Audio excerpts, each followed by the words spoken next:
میں آپ تمام سے اپیل کر رہا ہوں، چاہے آپ کوئی بھی مذہب کے ہوں، یہ جہیز کی لعنت کو ختم کرو، جہیز کی لعنت کو ختم کرو۔ اگر تم مرد ہو نا تو بیوی پر ظلم کرنا مردانگی نہیں ہے، بیوی کو مارنا مردانگی نہیں ہے، بیوی سے پیسوں کا مطالبہ کرنا مردانگی نہیں ہے۔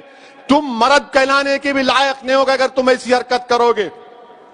وہ معصوم بچی پر ظلم کیا گیا، وہ تنگ آ گئی جہیز کی لعنت کی، جہیز کا مطالبے پر، اس آدمی کے مارنے اور پیٹنے پر، اور اس نے اتنا بڑا اقدام کر لیا۔ شرم آنی چاہیے ان گھر والوں کو جنہوں نے ہماری اس بیٹی کو مجبور کیا۔ میں تو اللہ سے دعا کروں گی اللہ تم کو غارت کرے، تم لوگوں کو۔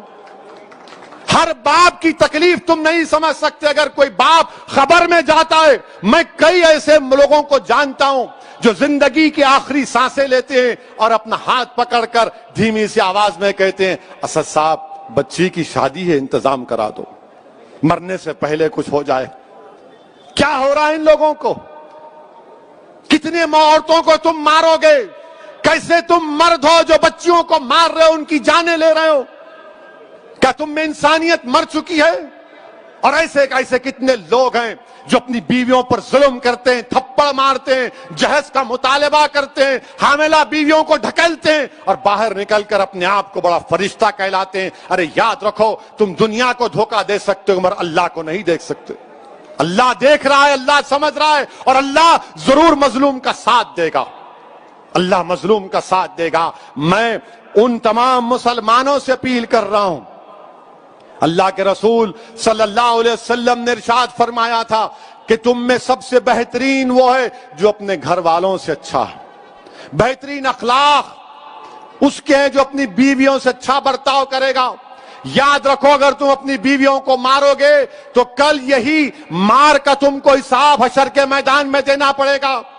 جو مسلمان ہیں بتاؤ میرے کو ایک مثال دو کہ ہمارے نبی، ہمارے رسول جن کے نام کے خیرات کا صدقہ ہم کھاتے ہیں، کیا انہوں نے کبھی ہماری امت کی ماؤں کو مارا؟ کہ اللہ کے رسول صلی اللہ علیہ وسلم کی مثال دو۔ تم کہتے ہو کہ میں محمد صلی اللہ علیہ وسلم کا امتی ہوں، ارے شرم سے ڈوب مرو۔ تم رسول اللہ کے امتی ہو اور اب بچی کو مارتے ہو، اس بچی سے جہیز کا مطالبہ کرتے ہو۔ ارے اسلام میں جہیز کا مطالبہ کرنا حرام ہے، حرام ہے، حرام ہے۔ تم سور کا گوشت بھی نہیں کھا رہے بلکہ تم حرام کام کر رہے ہو۔ ختم کرو یہ جہیز کو۔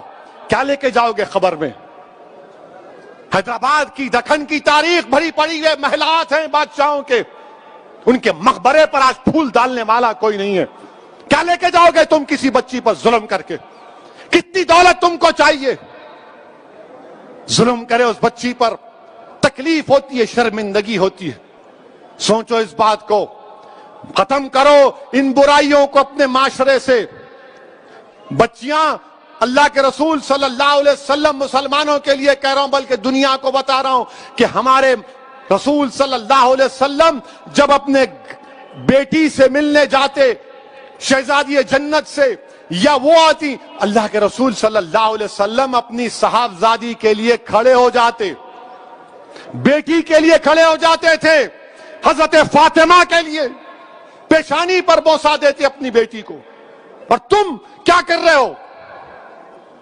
میرے عزیز دوستوں اور بزرگوں، یہ مجلس کے ذمہ داروں کا جلسہ ہے۔ ہماری بھی کوشش ہونی چاہیے کہ پہلے اگر ہمارے گھر میں ایسا ہو رہا ہے اس کا خاتمہ کرو، ہمارے محلے میں ہو رہا ہے سمجھاؤ ان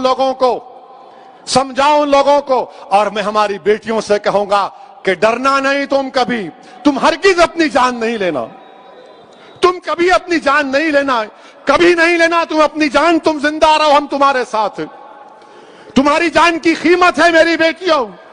اگر تمہارا باپ تکلیف میں ہے تو ہم بھی تکلیف میں، مگر کبھی اپنی جان مت لو۔ چھوڑو، لات مارو اس گدھے کو، اس ظالم کو جو تم کو مارتا ہے، تم سے جہیز کا مطالبہ کرتا ہے۔ تمہاری زندگی بہت بڑی ہے، لات مارو اس کو، قانون کو استعمال کرو، مت گزارو ایسے ظالموں کے ساتھ زندگی۔ کیا فائدہ اس باپ پر کیا بیت رہی ہوگی جو ویڈیو دیکھا ہوگا اپنی بچی کی موت کا، زندہ رہتے ہوئے مر گیا ہوگا اگر زندہ ہے تو۔ میرے عزیز دوستوں اور بزرگوں، اس برائی کا خاتمہ ہم کو کرنا ہے، عورتوں کا ساتھ دینا ہے، عورتوں کو حقیر مت سمجھو، عورتوں کا ساتھ دو، عورتوں کا ساتھ دو، ان کو ہم کو معاشرے میں آگے بڑھانا ہے۔ یقیناً جو حجاب پہنتے ہیں کوئی روکتا نہیں ہے، برقع حجاب ان کی ترقی کی نہیں روک سکتا۔ کل ناسک سے ایک بچی میرے کو فون کی اور بولی اسدالدین اویسی تمہارا بہت بڑا نام سنی، ذرا گرم لہجے میں بات کر رہی تھی، میں سمجھا کچھ ہے اب، میں اماں ریکارڈ تو نہیں کر رہے تو بولے نہیں بات کرنا ہے، میں بولو، بولے میرے کو حیدرآباد کے ایروناٹیکل یا اسکول ہے اس میں میرے کو پائلٹ کی ٹریننگ حاصل کرنا ہے، میں اس کے امتحانات پاس کر لی، میری فیس 20 لاکھ ہے، آپ کیا مدد کر سکتے؟ میں بولا اماں ریکارڈ تو نہیں کر رہے، بولے بار بار کیوں پوچھ رہے آپ؟ میں بولا نہیں پھر چلا دیتے، میں بولا انشاءاللہ تعالیٰ میں معلوم کروں گا۔ بچی کیا بولی؟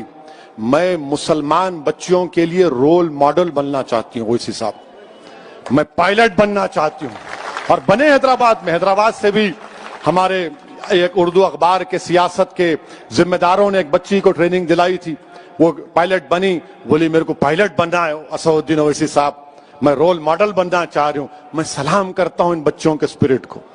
اگر آپ کو اللہ نے بیٹی دی تو بیٹے سے زیادہ اس کو قابل بناؤ، بیٹے سے زیادہ اس کو علم دلاؤ، اور یاد رکھو میں بھی صاحب اولاد ہوں، مگر جتنی محبت میں اپنی بیٹیوں میں دیکھتا ہوں، اللہ کا بہت بڑا کرم ہے، اللہ کا بہت بڑا کرم ہے مجھ پر۔